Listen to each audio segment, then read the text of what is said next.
Welcome back, everyone, to the NAST podcast. This is the first live-streamed podcast. One of our guests today is in Sweden, I think, right? Yep. One of those. No. I'm in one of those countries. One of those countries.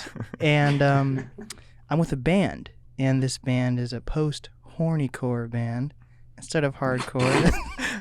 Post-Horncore. That's a good one. I like that. I surprisingly haven't heard that yet. I like that. We're off to the races. Yeah, we are.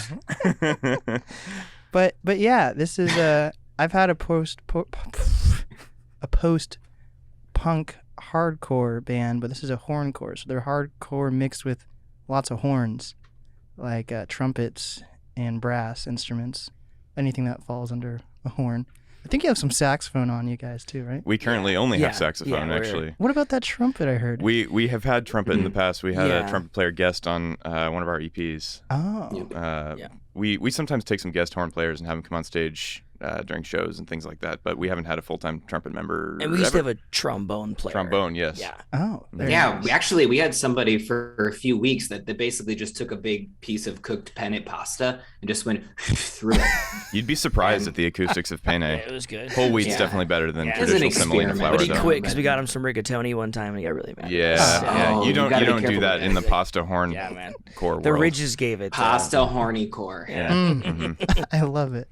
Well, this band is called Actionesse. Actionesse? I keep adding a T for no reason. Actionesse. Actionesse. Oh, That actually used to be the name of the place where a bunch of our members used to live. We called it the Action Nest. Yeah. So, Oh, like that. yeah. It's like your HQ. Okay. Yeah, a little bit. Yeah. There we go. And you guys are from Seattle. Mm-hmm. Let's just introduce your guys yourselves. Like we got Napoleon Dynamite. Right? I'm Ian, a guitarist and singer of Actionesse. I'm Jimmy. I play drums and I do some backup vocals. Okay. Very, very nice. And we got Paddy. Yeah, and I am in Sweden. No. He plays the Sweden. My position in the band is the person that lives in the Netherlands. Oh, so I was close. Wait, how far away is Sweden from the Netherlands? I have like. So Sweden is what I like to call one of the three long finger countries, and that's actually an official historical term. Those are the Northern European countries, the phalanges, if you will, and we are more like this way. Yeah. Mm-hmm. Oh. Close to like France and Germany. Okay, I'm terrible with like geology, so. We're right next door to Germany. Actually, I could get to Germany by like an hour by car or something. Oh, so you drive in Netherlands? No. I feel like people walk, or do they bike? You know, they bike, but you know what's actually really interesting is that American driver's licenses, if you're a resident here, they're not considered to be a legal driving document. Oh. Yeah, other places in the world are accepted, but the driving standards and training and legal driving age and stuff is like much less apparently in the United States. So they're like, fuck that. We're not letting Americans drive until you pay a lot of money and take more courses. Yeah, probably should be letting people develop their prefrontal cortexes a little bit more before we put them behind the wheel of like a 2-ton death machine. That's what I'm saying. 16 years old to start driving in the United States. Isn't that hella young? Yeah. Agreed. Agreed. But we're the land of the free, so, you know. Free Land kids. of the free, home of the whopper. Free to wreck a car. Hell yeah. So, yeah, let's just start with the basics. I keep saying basics, the basis. Wait, I don't even know what the right word is. Start from the beginning. Let's start with you, Ian. How did you start this band? Is it your band? You're the lead singer, so. We actually, the three of us started it. Okay. Paddy and I were in another band, kind of like a ska band, up in Bellingham. What's ska? That's just like very What happy. we're constantly confused for. Yeah, it's punk with horns in it, but it's all very like Real Big Fish, Shit Manifesto. Okay. A little more very dancey. Yeah, and very like There's happy. a lot of this kind of like skip it up, skip it up, There's some Yeah. skips. There's some Or skippy that's, bops. or There's that's some- ska punk. I guess like ska is there's a different genre really. But so we had this band that fell apart, and then so we decided to do a new one. We renamed it. We had our old saxophone/trombone player Joel and Jimmy tried out. Well, this guy was gonna come try out for the band, and turns out that he like had a big relapse that day, and so he went into rehab. So he couldn't make it. And I knew he was coming to try out, and so I killed him. And then I put the bottle in his hand. And so Jimmy was just like, he stopped by that day to come pick something up. We're like, hey man, you want to join the band? And we also had another guy named Phil. I don't think he just showed up and like walked. He was no, he No, was I was helping something- my friend pick up a you cat, wanted to- and then they remembered that I played drums, and then suddenly I was in the band. He definitely was Yeah. there for not. He wasn't there to try out, but we had You're Jimmy right. join. Or at least and- that's what you think. Oh, right, you put the bottle in his hand. Just stopping by. So the only thing in Bellingham is like schools. So I'm guessing you guys met in college, or did you actually live in Bellingham just to live there? See, that's Yeah. me, unfortunately. There I are, just as it live there turns to out, live people there. that live there to live there. Yeah. It's not a bad town, actually. We were all up. I don't know. You guys were up there, I think, a little longer than I was. I was up there for about 4 or 5 years. But Yeah, 5 years. Yeah. Yeah, 5. But yeah. it was university for me. Yeah, So is that like where young people start their lives in Bellingham, or and bands. that's where every young Bands, person yeah. starts their life. Yeah, exactly.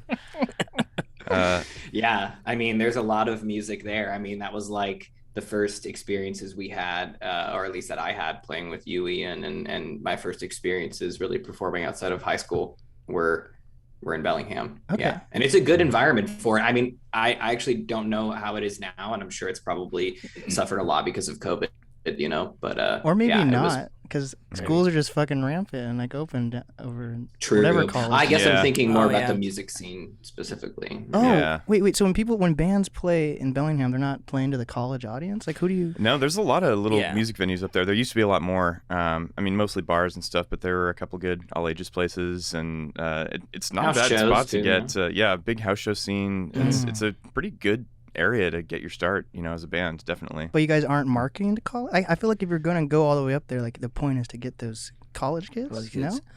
That probably only made up. You get know, 'em, you about, get 'em. Like, They're definitely there 40% because they're of going the to the bars showgoers. Yeah. anyways and stuff, so they'll be there Mm. for the most part. But Yeah, but Yeah, only I- people in like the upper years of the college are going to be out Yeah. at the bars because most of them are too young. well, and they had, I mean, they for a while I remember living there, and they did not have an all ages venue. I remember playing the last show at the Foundry, and that was like Oh, the yeah. only all ages venue in Bellingham. It's weird, but I think that's when like the house show thing kind of started to become this big Mm. hullabaloo. But that's like you gotta like know people, I guess. So Yeah. if there still is a house show scene up there, I am unaware of it. I feel that. Yeah. We don't know people anymore. No. We're I don't out. know We're out of the anybody. loop. Don't you have to be like a certain age range to go to house shows too? Like if you're in your 50s playing in a band, isn't that kind of weird for like? No, Yeah, man. you're kind of like self-policing when it comes to whether you're going to play a house show or not. I mean, I'm in my 30s, and I always feel like that. I'm the oldest guy No, here. I mean we You don't need me to for buy sure. a beer. we definitely play less house shows than we used to. When we were younger and more strapping, we used to do it a lot. But yeah, these days it doesn't happen that Oh often. God, yeah. So Jimmy, how did you get your start? You just I've been playing drums since I was in high school. I started as a piano player. I've been playing music for most of my life, and I discovered drums in high school and just really liked it. Kind of just took to it, and it was a much easier instrument to pick up by ear. I didn't learn through lessons or through any kind of traditional coaching or anything like that. And when I moved up to Bellingham, I knew Paddy through another friend that I met in high school who he's married to, and Who's that? yeah, that's Dulcinea. She's a wonderful. I lady. know her. I live with her. Yeah. Oh my gosh. See, wow, small world. But I used to go to the shows that their old band would play. I loved them. I mean, we had a great time. In fact, actually, it was at one of their shows that I met my wife. oh wow. And yeah, I know. And so when I finally got to kind of join up with them and we started playing music together, I was really stoked. Are you guys all married? I'm not. Yeah, Aw. to each other. Yeah, Yeah. to the job. Yeah. To the job. I would. I mean, we've talked married about to my all career. collectively adopting a whole pack of children. So Ooh, I Like want a pack like of feral childs. if I was no, civilized. It's okay. if I was gonna adopt a kid, it would have to be like Short Round from Indiana Jones. I think that'd be sick. Yeah, there you go. I don't know. I don't actually. I've seen one Indiana Jones film one time Or what about like Goonies? Have you seen the Goonies? for sure. I think Short Round also played the guy with all the gadgets, the Asian guy. Yes. Oh, really? Yes. I think they're yeah. the same person. Aw. Wow, nice. I haven't did not know seen that. Temple of Doom in forever. That's a good I one. just want a kid that like I don't want a kid right now, but if I was to adopt a kid, I want someone who like knows how to use gadgets. Yeah, someone who can carry Like your Inspector tools. Gadget. Trepidatious child. So a kid who can fit into the vents when you're like trying to do the heist. You know. That's really important. That's really important. Yeah. He rigs a lawnmower blade to a Roomba and it just like mows the lawn for you. Like, man, that kid's smart. Man. Home Alone type kid. Yep. Best Exactly. $500 I ever spent. Like a It's really awesome. You watch them grow up, and Yeah, that's how. I don't think that's how Elon Musk was made, but you know, is there any cool like inventors? Do we have any cool inventors this day and age? I think not. I think They I end think up getting too rich. And yeah, then, but it's like, I think then it's everything like goes to shit. someone like Elon Musk buys their company and then they just get lost to history. Oh. The Wozniaks of Yeah. the world, just like well, that's like the beautiful thing is that we don't need inventors anymore because true. we have investors. Yeah. Well, people got to invent NFTs, obviously. That's what I just saw this. I just saw this meme. It was like 2045. You're in divorce court and you're like breaking up the NFTs with your wife. Like, how does that like? That is too real. Yeah. You get the Bored Apes. I get the I get the color hex values. Okay, Oh man. Well, that's art. So So I think you guys are known for being like one of the most gigging bands in Seattle, correct? cool. maybe. I didn't know that. That's. I mean, I think Yeah. We have how many gigs have we played, Patty? You're the keeper of the secrets. we have a list. We have played. Actually, I have no idea now. But when I think like right before I moved, it was 200. Mhm. Shit. Yeah. And Well, we've been together honestly, for 7 like, years though. we have had conversations like I remember specifically talking to you, Ian, about wanting to like hit up what's the name of that one like live sessions Audio channel, Tree? the one that does all the Audio Tree session. We looked into the qualifications and it was like, we want people who are touring, playing like 100 shows a year, and we played 200 over a handful of years, which is a lot. And I remember having conversations with you being like, we should play more. Like, we gotta play more. We also gotta had do the- more. I was talking to Nicole from Black Ends, and they shared the opinion of like after COVID kind of like loosened restrictions. Yeah. We were just like we basically said no to like not too much. We were just like let's just Right. get back in there. Yeah. Like it was just dived right It's back just in. Fun.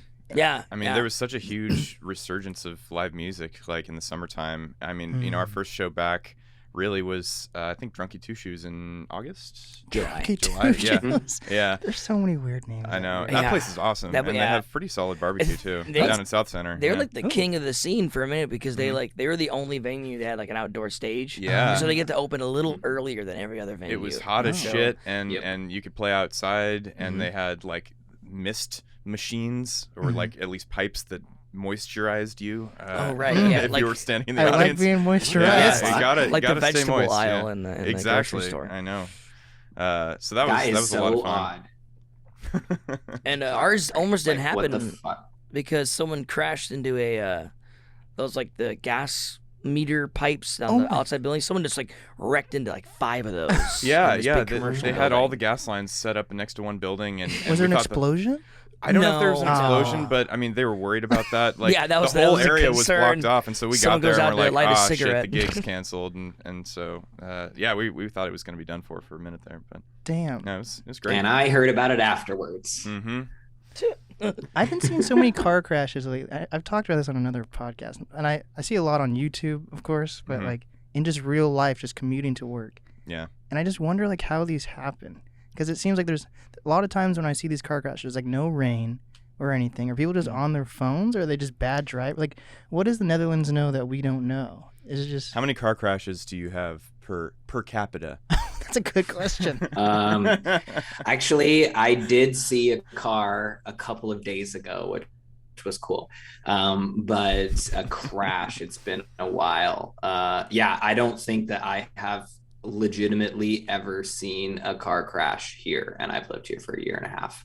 Wow. I think people just ride their bikes really fast and they ding their bells at each other and nobody gets hit. And I think, it's There's a kind of lot perfect of world. dinging, that's for There's sure. a lot of dinging, yeah. There's a shitload of dongs out there in general. But no, I think also we live in, like, we're the biggest city in our area, but it's small compared to something like Amsterdam or Rotterdam or something. So I'm sure that there are vehicular accidents all the time in those cities. So I think at least here, though, it's exactly what you said. So- Nobody knows how to fucking drive, and everybody's on their phones. not paying attention. And as well as, like, I see people all the time. Yeah.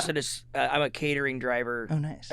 Sometimes. And it's like people, I think it's getting impatient. They got somewhere to be, and then it's just like they're weighing their options subconsciously of like, okay, I mean, yeah, I may like be in a car accident, but I mean, or I can get to where I'm going on time, you know? Like, it's common enough now that I'm not surprised when I hear an article about someone driving their car through like a grocery store in Seattle or something on accident. Yeah. Yeah, that's some Fucked. next level shit right there. Well, someone did that to Drunky Two Shoes. No! Now that we're mentioning that, that's where they drove the car into it, didn't they? I had no idea. It was like a robbery, and someone Oh, like it was a drove their robbery. car into it to like break everything, and they stole all like the sound gear. I thought, unless At I had a Drunky Two dream Shoes? where that happened. Yeah, Didn't that sounds happen? like a dream. That is yeah. that is absolute news to me. I need to but- write this shit down. Yeah. You've been playing Wow. Grand Theft Auto too much. Yeah. Yeah, well, he does. This is my subconscious speaking. I was like, I want to do that. So do you think a band would do that though? Like rob stuff and use their equipment, or do you think it's people? If this actually did happen, Oh no, it wouldn't be. I feel like that's something. I feel like that's like this unspoken rule in bandmanship is you just don't steal other people's gear. It definitely happens. I mean, sure, people can correct me on that, but I always feel like it's usually a desperate individual because they know that like music gear is worth money. Right. It's like a very like you see a guitar and you're like, okay, that's like I can go to a pawn shop and get a few $100 for that. I feel like musicians generally, it's like an unspoken rule. You don't steal another person's gear. They don't steal from one another. You know that. I mean, we've been in all kinds of places, and I've left my drums and associated gear like oh wow. just wherever, and I've pretty much felt totally safe doing so because the Actionesse, worst thing that's follow going us to to a happen show and, is that we like just leave our gear around. drummers confuse their stick bags for one another, and it's like, oh shit, I accidentally took yours because there's like three brands of these things, and so they all look the same. Gotta get like a laser etching of like your name or You something. do, yeah. Got to get a Monogram. custom engraving. We yeah. do make that kind of money, so Yes, this is a business. Okay. So Yeah. So do you like Paddy? Do you like fly in when they do shows, or do you guys have like a all the fill-in time, Yeah. like constantly. We have a private no. We had one last night, and he flew back to the Netherlands, and he's gonna fly back for our gig tonight at Barboza. Yeah. Yeah. So what do you? That's do you, right. You just have like a fill-in person, or what? It's a oh no, we have a hologram. Tupac? and- Yeah, exactly. Yeah, everyone thinks that company went bankrupt. Yeah. No, we own it. We own it now. So, no, we have like a Paddy has come back for one gig, just one, right? Yeah. The one and In then One 2 show. years? yeah. But Paddy is like previously like he was our de facto manager, and so he's done a lot of, like he still has managed a lot in some different capacities, from across the sea. But right now we have bass player James Prow from also Flesh Produce, who plays with us live here. Oh, so that's the thing. Like bands switch out members, or the band members are in a lot of different Oh bands. God! Yeah. Well, I'll tell you what. If you're in Actionesse, it's like a big old dance of who can find a new member, right, guys? Yeah, Yeah. It's, yeah, or a saxophone player. I mean, he's only officially in 3 bands. Only 3. But I mean, he does work for. I mean, he's played with Acid Tongue and Smoky Brights, and Okay. and he just gets hit up with a lot for a lot Our of people. horn players are constantly getting invitations to just guest Yeah, on same- other same with our Barry people's sax sets and player, stuff like that. Obi. Yeah. But if there's Yeah. like a group band photo, it's just you three. No, it's the No. it's the Nowadays, five. it's Ian and I and our 2 horn players, Obi and Sam and James. That's what we. And James, yeah. So there's like 6. It I'm keeps kind of changing like a how many people and then how specter. many bands. Well, it's We 5 have six. physical we members we and forgot one that's about on a Kevin screen. and Brian. Yeah, and, and Derek. Yeah, and Derek, yeah, and Daryl. Yeah, I'm yeah. sort Daryl. of like a Ephraim. ghost that haunts the band, and sort of like comes in the night, and like visits people sort of in waking dreams and to give bad advice, and like that's my main role right now. No, like COVID has caused us to need to have like a robust system for remote working so that we can feel like we're progressing with the creative side. And so the beauty of that is that that's something I can do from here. So I get to be what I like to call a creative consultant. There we go. There we go. If Actionesse was like a sci-fi, he'd be the ship AI. Like you never really meet them. They're just there talking in the background. Do you guys use BandLab then, or do you like send stems to each other? We pretty much send recordings through Slack.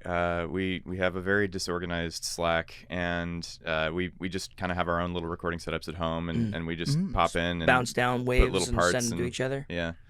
So that's been our primary means of recording. I don't do waves. MP3s for you guys. Come on.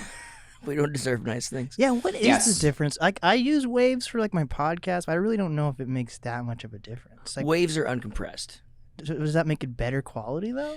It just means that like upload time takes fucking long. And that's huge what it's too. for. They just artificially make the file huger. That's all I know. I think in theory, it's like a wave is so if you send someone a wave, then they can compress it their own way. Versus like an MP3 is compressed, and so you can't take off that compression that's on it if it's already an MP3. Oh, format. so it's not boring. Oh my god. Wait. So it's not like fucking Blu-ray. It's not like regular TV and then Blu-ray if you do wave. No, Oh. it's not. I don't think it's higher any sort of. I definitely higher was quality. not downloading waves from LimeWire in 2001. Well, yeah, It's definitely MP3s. Yeah. Wait, so I've been uploading waves for like no reason. I just upload. I would do it. I mean, I think In sound I just production, I think assume, waves are. I think they waves are sound currency. better. You know. Yeah. I mean, Waves are the Bitcoin of the sound production world. There's a new version of video format too. I just realized I've been using it. It's like for Adobe Premiere at least it's called like H2 6.4, but now it's H2 6.5 or HVEC or something like that. And it's like because we're going into like 4K is like becoming like the more normal thing, and just like everything's getting more fast. Yeah. Just Now gonna put it's in some more Ks. It's great. Like my eyes don't even see in 4K. Yeah. Yeah, I look at real life and I'm like, 4K. wow, those mountains are in Come a on, super clear T-Mobile, give us resolution. 5K. We It's got like, 5G. hello, 4K. Do you know people who have 5G phones though? I don't know anyone really. No. Like I don't know if it makes that much. I have one technically, Oh. but honestly, it doesn't really work that well. Did it give you COVID? That's what I heard. You know what? I think that this whole 5G gives you COVID thing is a conspiracy. That's funny because when he got it, he did get COVID. That's I never put those two and two together. I actually didn't get COVID. That's the thing. That's the funny Sorry, thing. we're I'm gonna like the one spread green lies about dot you. in the sea of red dots. I don't know Still? how I haven't gotten it. Yeah. Even during gigs. Yeah. Wow. Yeah. Me neither. even- Yeah. I'm Wow. out Haven't there gotten licking it. doorknobs and eating Yep. gum off the sidewalks. Man, I couldn't tell you. Jeez. Yeah. What about Paddy? How's like COVID in the Netherlands? Is it rampant? Oh, wow. God, yeah, it's really rampant. It's super rampant. Very. Like it's been some good and some bad. Something I've learned is that the COVID response, I think, in many countries like the United States, countries in the EU, has been varied. Like it's not perfect anywhere. It's definitely not perfect here. Some things that we've done right are testing, self-testing. It's like a really accessible vaccine rollout was terrible here, honestly. But I shouldn't complain because I got access to one like readily. It just wasn't as fast, let's say, as in the United States. But it's not Right now, it's really like quite rampant still. Really? But it's not political there Yeah. at least though, right? Or is it? Oh, sure. Yeah. Like people do like they do these like march for, it's not quite like a MAGA, type of deal, but it's like a march for our freedoms still kind of vibe where it's like the restaurants close at 8 p.m. And we're going to walk around outside because we want, things to be even more. And it's like, we also have 65, 75, 100,000 COVID cases a day here in the Netherlands right now. But like, just for some frame of reference, when we had a 5-month lockdown, the end of 2020 going into 2021, and we're a country of 17.1 million people, we had like 19,000 cases a day, and the government and everybody was like, oh my God, COVID is rampant. We're at 100,000 a day now.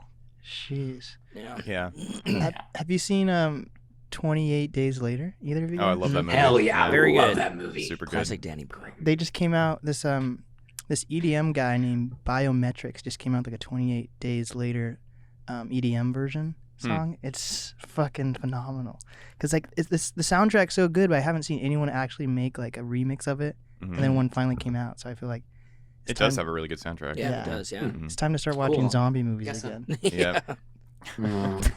Prepare. So Yeah, take notes. yeah. So if you're not here with the band gigging, like what do you do? Like what's your life usually like? What do you do for work?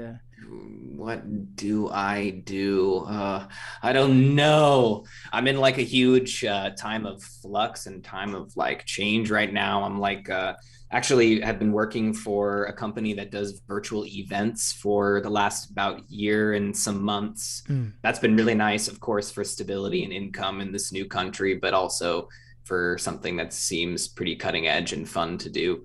But I do have a band over here that we're just in the rehearsing kind of writing material phase. And then I like to sit down and do some demoing. I finally have like a stable home studio situation where I can sit down and like when ideas come, I can really put them down and then come back to them later and continue to work on them. So also in that's something I'm really making more time for Actionesse, and actually wrote a song and sent a demo out last week. Ooh. There's a lot of there's stuff. honestly like a creative explosion happening between our members right now, I feel like. We're yeah. writing a lot of material at the moment, and Yeah. it's been a lot of fun. Nice. It's actually the first time in a long time that we've actually had too much material that we're sitting on to work on at any given time. Like we have to actually focus on one thing, Yeah. you We know? have to like organize Yeah. ourselves to make sure we're like, okay, we're gonna work on this song, not like all 5 of them at once. Mhm.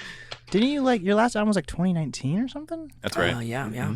So how do you is that normal for bands to like continue to gig even though they don't have new music out, or how does that work? Oh, we just keep Yeah. rehashing the same shit. You know, Yeah. it's great. Crap. It's- Yeah, just I- like recycling the same garbage. And it's hard to say. I mean, I would almost say, yeah, that's normal because you can just like look at some of my favorite bands, and yeah, there's like 2 or 3 years between album drops. But yeah, I Same guess I here. wasn't really there, so who knows? That could be one of those things that like those albums get written in those 3 years, and then they're performing those new songs all those years, and then finally they have that album. So it's almost like it builds excitement as opposed to what we're doing, which is like we're just gonna like We're gonna just release roll an them all album out pretty much. out of Yeah, nowhere. yeah. But You know what's interesting though, I think, is there's also part of the gigging economy for a like local level band that's so different than a band that has maybe a bit of like a hype machine or a press machine for itself at a bigger level, like a larger scale region or a national level, is like you can play a series of shows or a tour and then not play for several months. You still have like a perpetuation of your fan base. People don't forget about you, etc. Whereas with a local level band, it feels like there is a need to continuously gig. Like maybe you don't have new material, or you might even be gigging, in our case sometimes, like so much that you're like, okay, right, but also we have a lot of shows, so rehearsing and stuff. And I think maybe for bigger bands that take 2 or 3 years, they could be working on the record that whole time, maybe because they perhaps do not play as often, you know, more of like a tour for some period rather than play, let's say, a few times a month at least. Does that make sense? Yeah. Yeah, and we've definitely, you know, up until this point been kind of the 2 times a month for the most part. I mean, it's been playing live music is sort of our primary way of engaging with our audience. We're not very good at social media. Right. It's getting a little better. We just hired somebody to do that for us, to Nice. handle our Instagram, which has been amazing. But yeah, historically, I mean, for the last couple of years, it's just been almost crickets on the social media from us.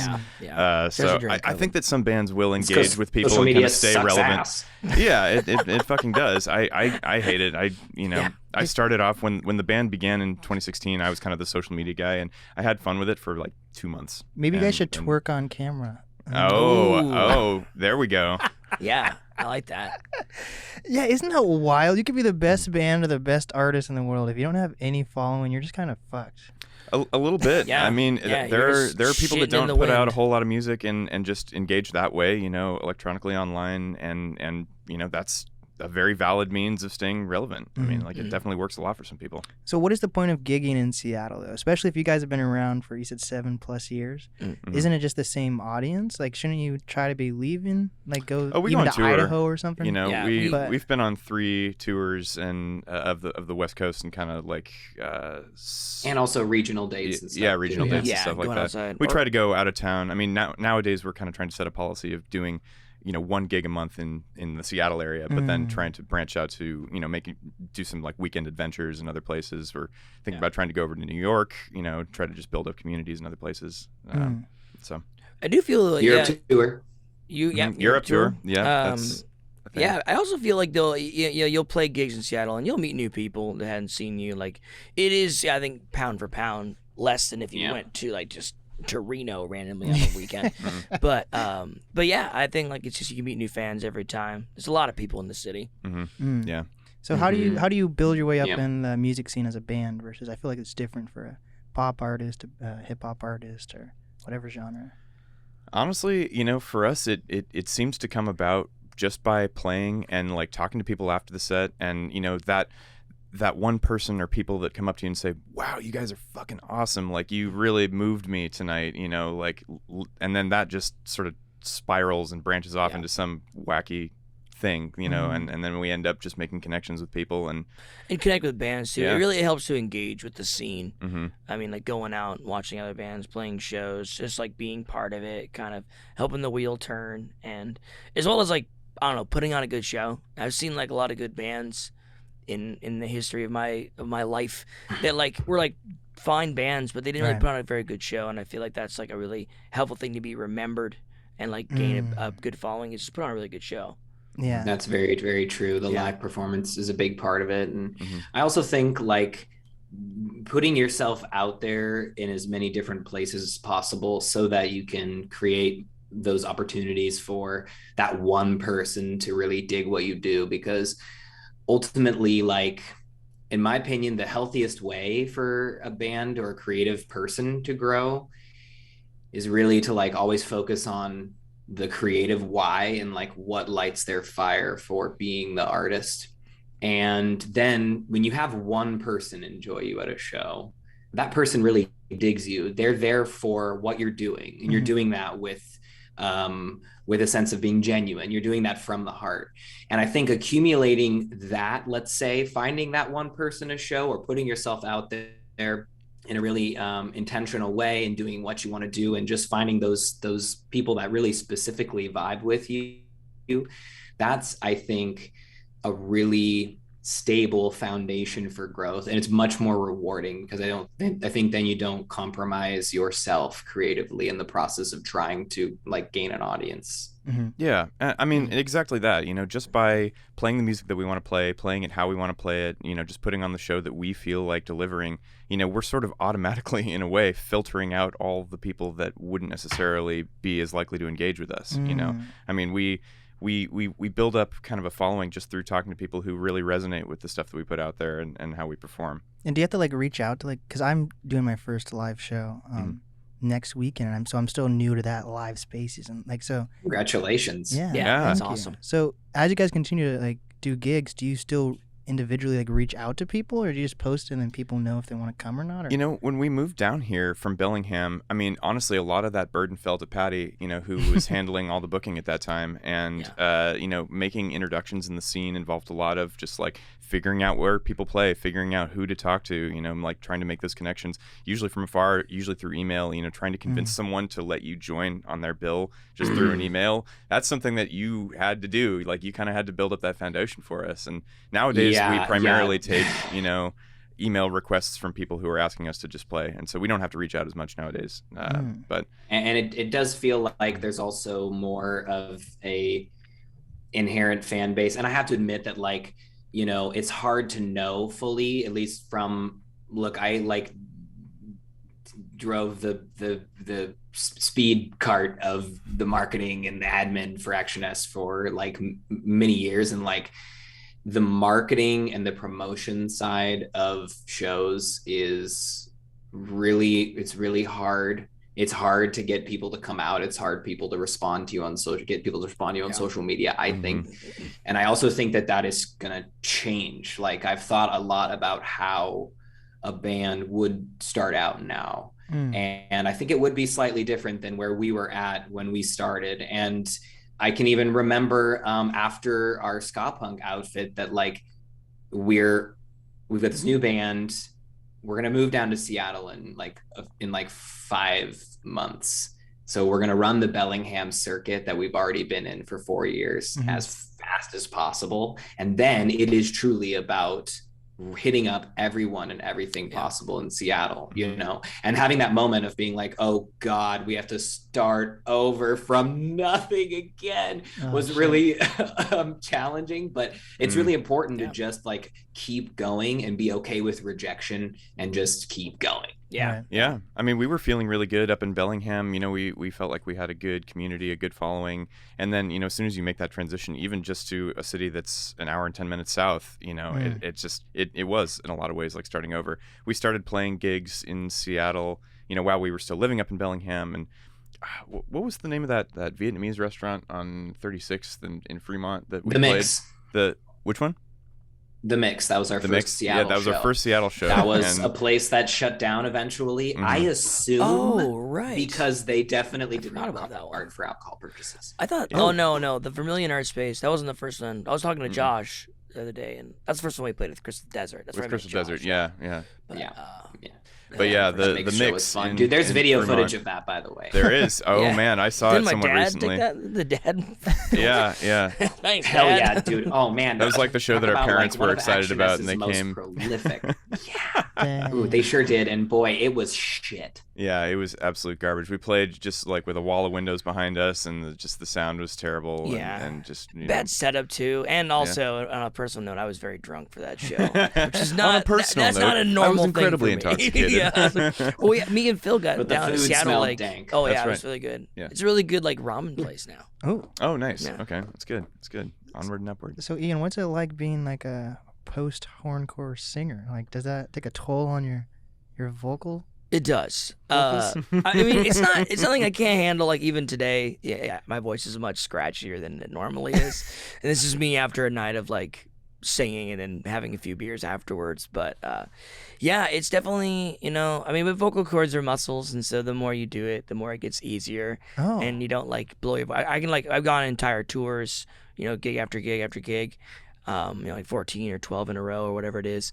And you know, I never lose my voice. It definitely gets sore. And there's also like, you know, like you can get like, the guys who play in metal bands who just like rah, rah, rah, rah. Like there's lots of like exercises you can do to keep your vocal cords in check, and honey and tea. I was thinking that. He's actually a beautiful singer in the traditional sense. You know, I mean, the noises that he makes for our band are intentional. And that's not just how he sings. Yeah. It's not just like, okay, somebody needs to make some kind of noise, and we just put a microphone in front of Ian. See, I leave the garbage disposal on overnight. Yeah, see, I do know better. Okay, see, Pitchfork, I can sing too. My bandmates agree. That Pitchfork review is so brutal, Ian. I'm sorry once again. Yeah. So when fans listen to this type of music, how do they sing along? Do they do the voice as well, or do they sing? I would really like to know that. Actually, I really when would. they're in their car, they're like. Yeah.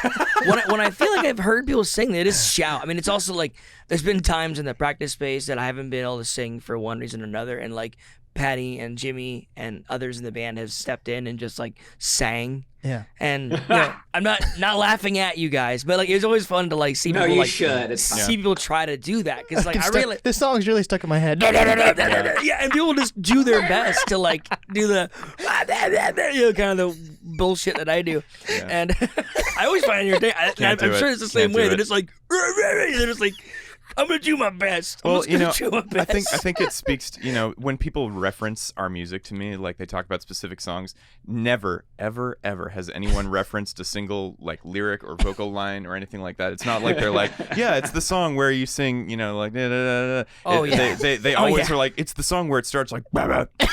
They try to like make the guitar noises because like they're not even gonna like set foot in the vocal territory. Or the horn noises. The saxophone impressions are amazing. You know that one song that you guys had that's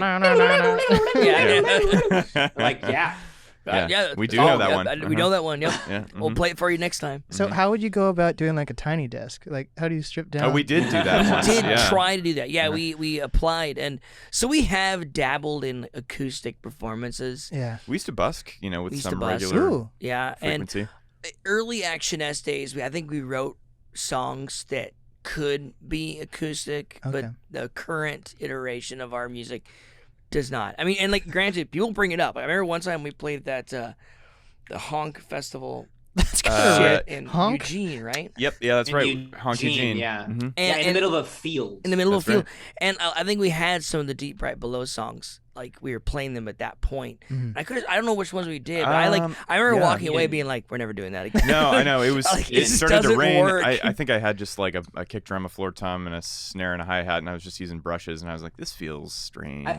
Hold on a second here. I'm gonna interject. I was playing an unplugged electric bass guitar. Yeah, I think that'll tell you all you need to know, really. This is something that you cannot hear. It just sounds like And there's that one guy watching us and just roasting us the whole time. He was just like making fun of us. I'm just like, well, you're not wrong, sir. I mean, honestly, we agree with you. Yeah, exactly. We don't know how we got into this have situation. agreed to play that show. Yeah. You know what I remember actually as well, and this is not a diss, so I'm not going to say who it is, but there was another act playing before us, and they had some portable amps, and we were like, oh, maybe we could ask them, like, then we could at least plug in the bass and the guitar, and this might actually not be so bad.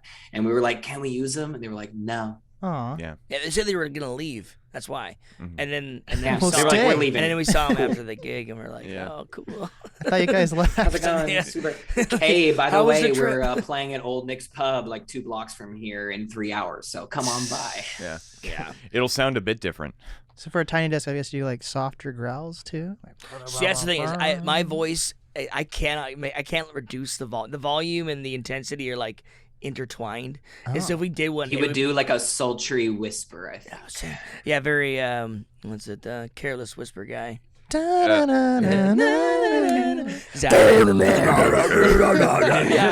No, I mean, there was a bit of a transition period, between their band and Actionesse, where some of the music that we were making kind of had some surfy elements to it. Yeah. There was more of Ian's like traditional singing in there. There wasn't quite as much screaming, and it wasn't. I wouldn't have called it post-horncore at that time. It was more like hell surf, I think, was the first description that was put up on social media. That was our first attempt at search engine optimization, was by calling ourselves hell surf. Because we were like, hell surf, no one else is going to be called that, but it didn't really seem like it fit. So post-horncore, at the end of the day, is for Googleability. Yeah. And that's it. True. Yeah. But it's not. Is it still pop then? Is it pop horncore? Or is it just horn? Post-horncore. Because I thought so it's like horncore, but after that. But after, But isn't there pop? Isn't it post-pop hardcore? Like how does? I thought Not there was. to my knowledge. I thought there was pop in the title. Somewhere. No, I mean like post-poopcore. We've been thinking about kind of just refining the title, genre classification. Post-horncore, I like it. It's kind of punny. Yeah. It just, there's like a bit of a question mark, at the end where you're kind of like, oh, what does that mean? Like, not everybody would necessarily have a clear idea of what exactly that's referring to. And you can put post to. in front of anything. I know, yeah. Post Malone. Post Malone. Yeah. Okay. Yeah. Or pre-Malone if you if you're around for his early stuff. Yeah. No, but like post-punk, post-pop, post-rock. Yeah. It's post-office. Post-cereal. Yeah. Wait, what does the post even mean? I don't even know. It doesn't mean anything. I feel like it's just kind of like, it's like kind of punk, but also not. Or like it's kind of pop, but it's also kind of We're going to get it's some like, email about this later. That's when like, you go outside, actually, the post does mean something, Ian. I'm sure. Yeah, troll me. You see like a big wooden pole. Remember those? You go out and you see the big. It's like a round wooden, and it's kind of hard. Like they put those on fences. Lamp post. That's a post. Okay. Yeah. I mean, I feel like it's like when people call it like artcore or or like art punk. It's also just, it's very interpretable. It's supposed to be kind of like vague in a way. It's bullshit, basically.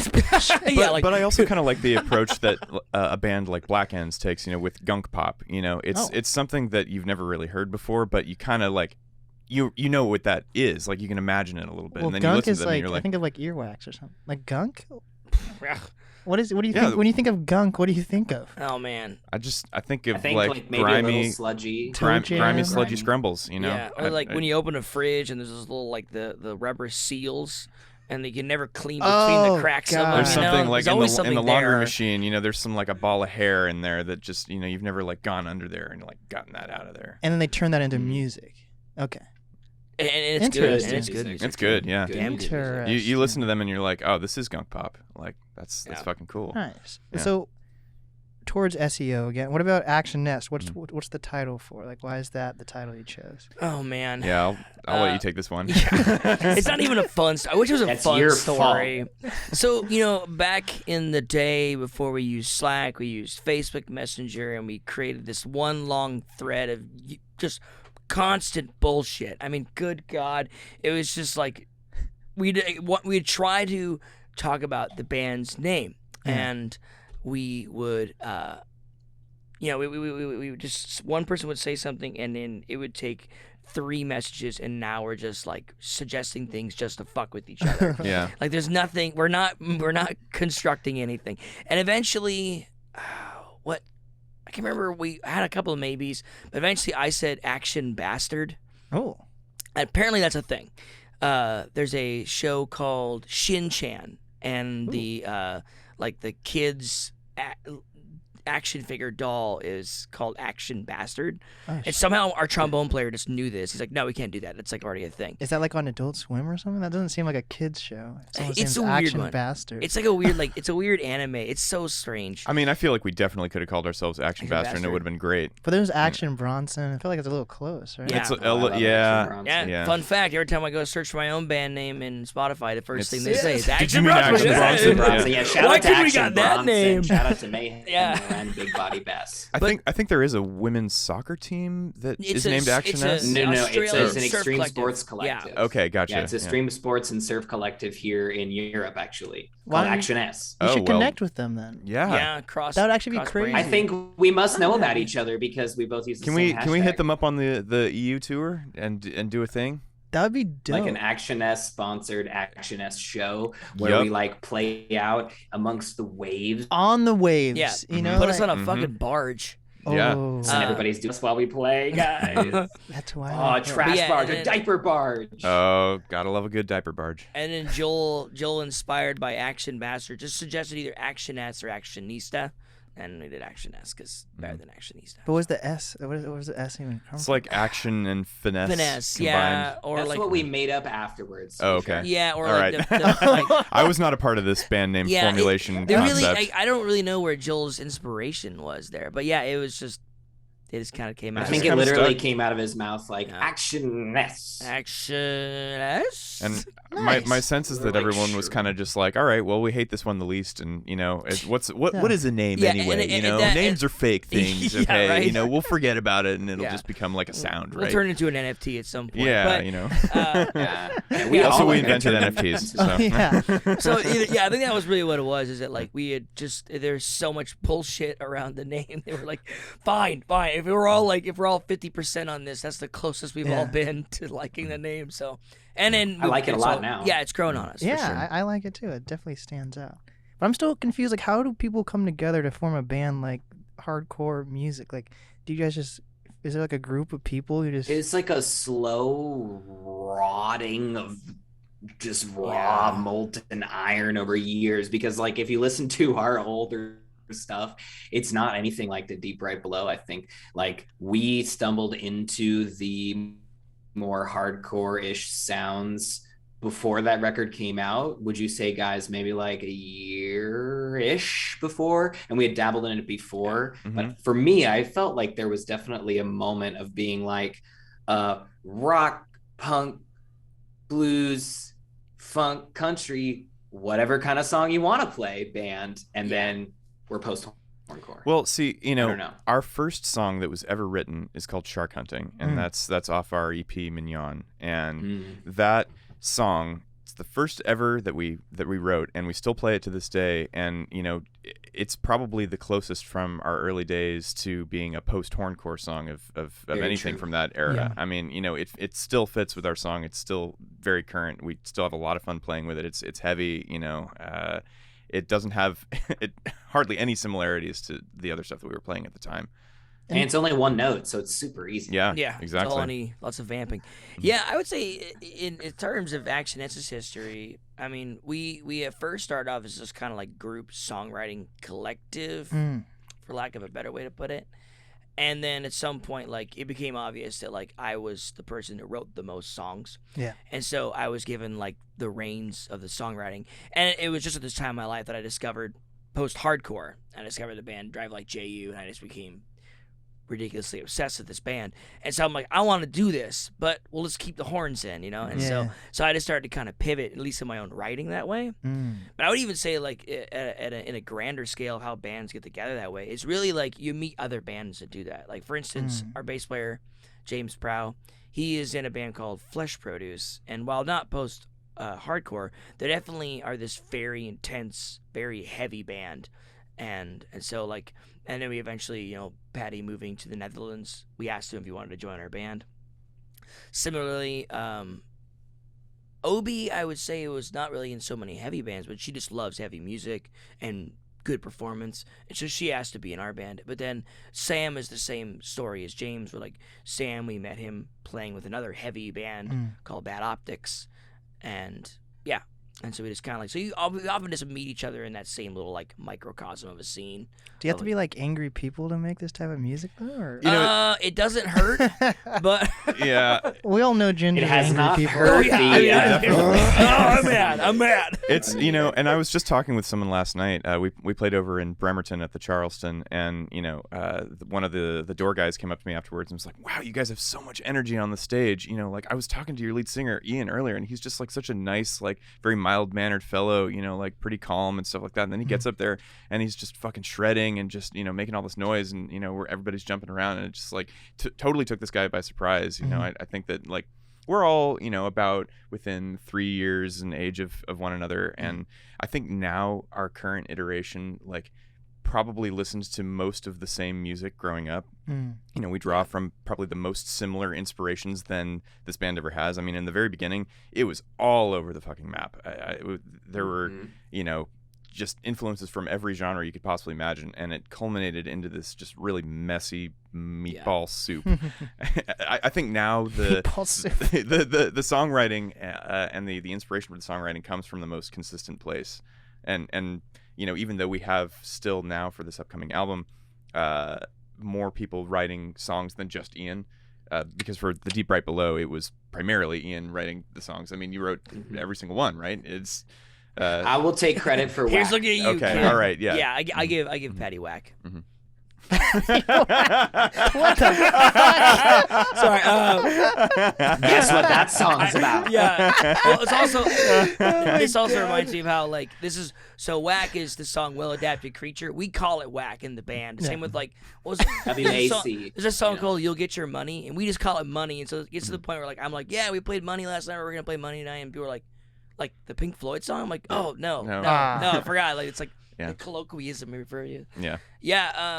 And also, I just like heavy stuff. I mean, like, yeah, I'm definitely a ginger, and I'm definitely a little angry on the angry side. I've been in the restaurant industry for like 12 years, and that's been the source of constant frustration.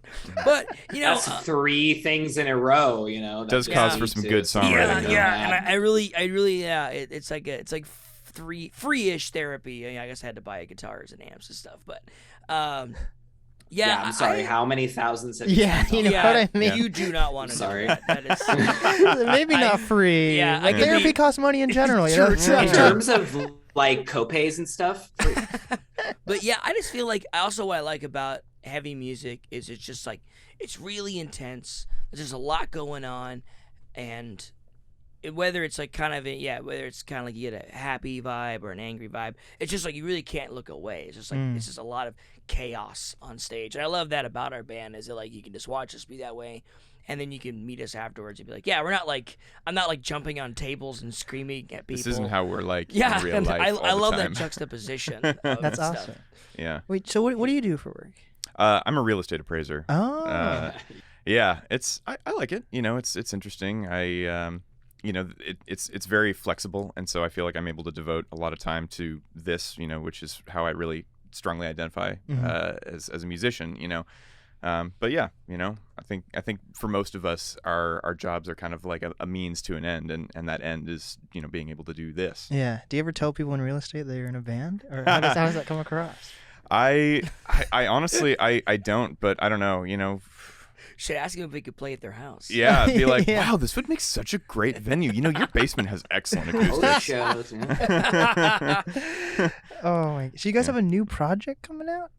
Yes, Ooh. we're working We're working currently on it. on a new album. Mhm. Ooh, that's Yeah. very exciting. Mhm. Yeah, we're very excited. We've had Yeah. a lot of fun putting it together over these last couple months, and we're definitely in the writing phase still, but it's still. been coming along really, really well. I think it's going to be very exciting, and we're definitely looking forward to releasing it. Is it inspired by the pandemic at all? Like, what do you guys gain your inspiration from usually, especially during this time? I mean, absolutely. To me, somewhat of personal experience, but also just I think we've all been more interested in the news since if people weren't already, and so I think like a lot of just like the world around me, has been very inspired for this whole thing, and being a person who's worked throughout it. Except for that the little 3-month quarantine thing, but so I'm definitely it's definitely been very inspiring and not in like not in like a positive way, like COVID's been great. I think like strong influencers for creative development are like challenge and change. I feel like that's a lot of where my voice is coming from right now is like, of course, changes in life from COVID, but also like moving to this new home and adapting with that. And then also just kind of learning how to find a position from here. And I don't know like about James, but James is also writing songs. So contributing his own influences and even more things. Yeah, I mean, I think all of us, to a certain degree, have struggled with a lot of anxiety and depression throughout our lives, at different times, and I think a lot of that energy gets channeled into songwriting, into live performances, and things like that, and just like you said, sometimes having this creative outlet is, in a lot of ways, very therapeutic. Yeah, absolutely, very true. Yep. Well, you guys have a show tonight. We'll throw a little clip up for you guys on Instagram. Oh, sweet. Yeah, tell us about this show you got. So tonight's at Barboza on Cap Hill with Dear Hearts. Second show in a row. We're doing a little twofer with Dear Heart. We love Dear Heart. They're so fantastic. So great. Cool. Like they're amazing. Kind of like early emo style. Like just like I wouldn't say they're heavy, but they're like loud. They got like a lot of like riffy guitars. On the flyer for the Charleston last night, they were listed as post-emo, actually. Interesting. And then King Youngblood be there too. Ooh, I love Cameron. Nice. Yeah. Very nice person. And they're great too. Just like awesome riffy, like they just like to me like classic rock, but like there's gonna be classic rock in like 10 years kind of vibe. How Led Zeppelin probably was looked at when they're actually playing. It's great stuff. So is that how bands collab, kind of through gigs, like just being on different bills together, or how do bands really connect? That's been our experience. We've just met people and developed those connections, and you vibe with each other, and that has just kind of been the history. And you can also meet people in bands that are just at the shows too. I remember for a hot minute we were in funny weird stories for this one, but we became friends with the singer from Fall of Troy because he just went to one of our shows and we became kind of friends. They're weird falling out with him, but either way, Fall of Troy. Yeah, the falling out of Troy. The fall of the fall of Troy. And it's I think that's usually how it is. We just like meet people there, whether they're just there to enjoy the show or playing with them.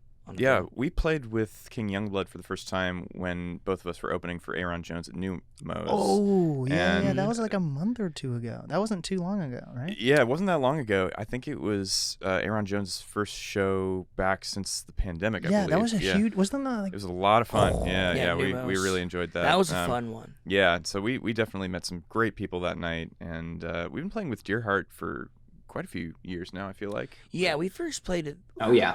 Yeah, it's been a while. Was the Clockout Lounge with them our first show with Deerheart?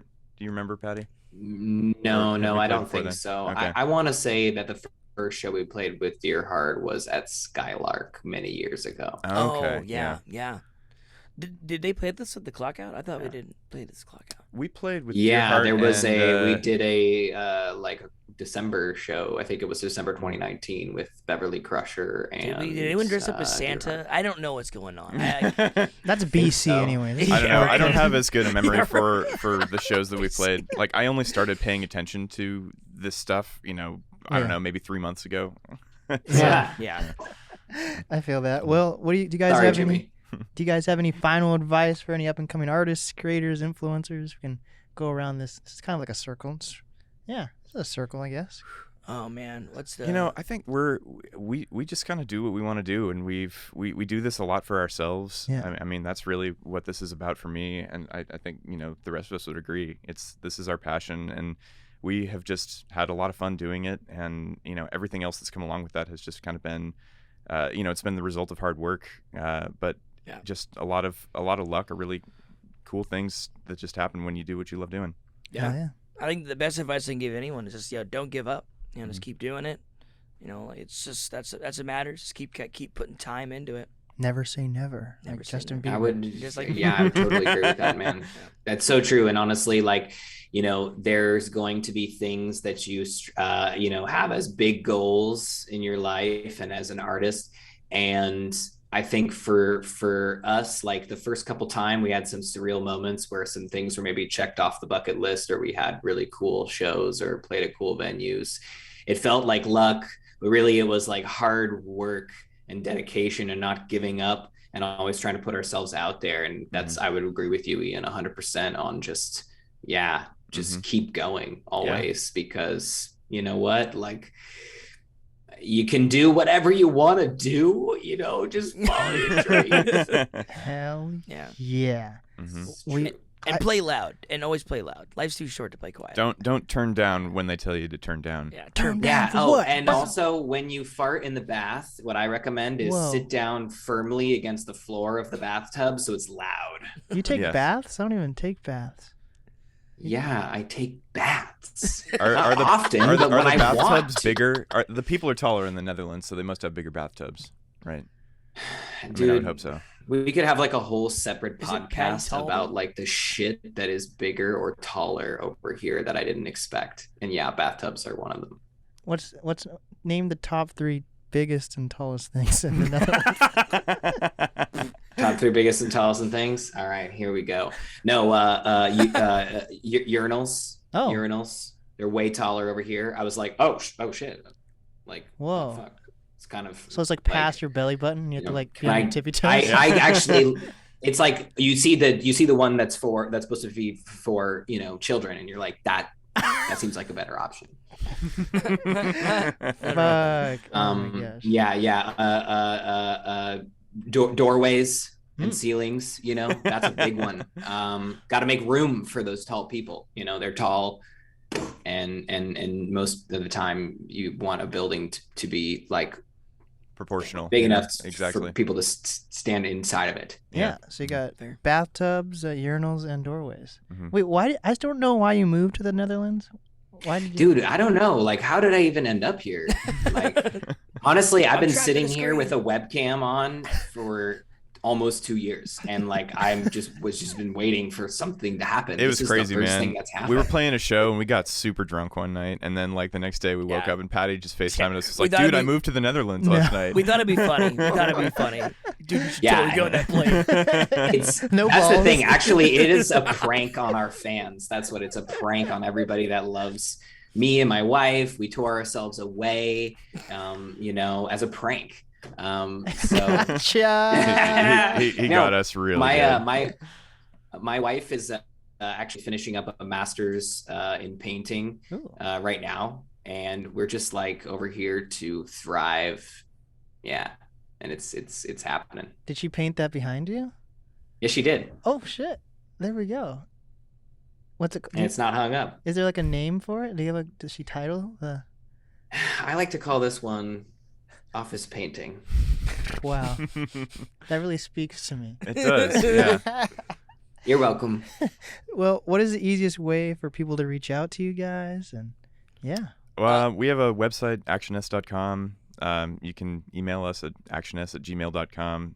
We are not great about responding to Facebook messages, but you can hit us up on Instagram too, Yep. at Mighty Actionesse. Yeah. Oh, I would actually also recommend calling Ian's phone. The way you want to do that is just walk out your front door, cup your hands like this, and say, "Ian, phone." Carrier And pigeon. someone will, take care of that for you. But yeah, Instagram and email is best. Yeah. Hell yeah. Or the thing I said. Carrier pigeon or scream it through a rigatoni. Messenger donkey. That one actually. Messenger donkey is actually a good one too. Yeah. Thanks, Jimmy. Oh my God. Well, this has been the NAST podcast with Actionesse. Thank you so much for having us. Yes. Oh, we got that lag. and Sorry, what? No, I'm just kidding. I can hear you just fine. and we did it.